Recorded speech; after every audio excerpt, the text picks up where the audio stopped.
So what if we don't have a table and we're trying to figure out what the APR is? Well, there's luckily a formula for that too. And that formula says that we take 2 times n times r, where n is the number of payments and r is the interest rate as a decimal, divided by n plus 1. So let's look at example 4 on page 440. Menixia, that's kind of a fun, unique name. Menixia must borrow $4,000 to pay tuition on her last year in college.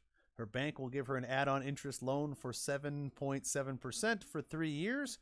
Use the formula to estimate Menixia's APR. All right. Let's put down what we know so far. Her number of payments is going to be 36. 3 years monthly, that's going to be 36. I think we can all do 12 times 3. Her interest rate, her R, is 7.7%. Or for us, remember that's going to be 0.077. And that's all we need. That's the beauty of this equation, is we really don't need much.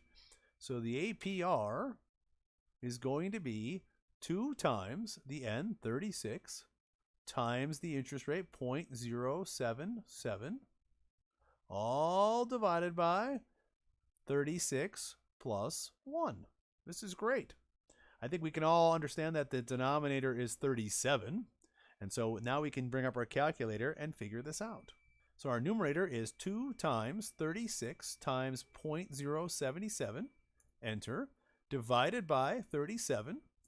And we have 0.149837, etc.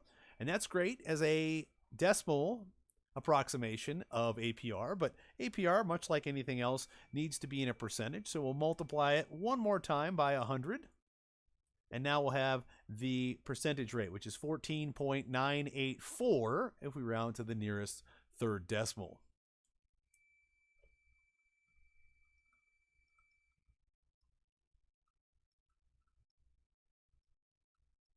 Percent. And there you have it. We're slightly more accurate than the book, who called it 14.99%.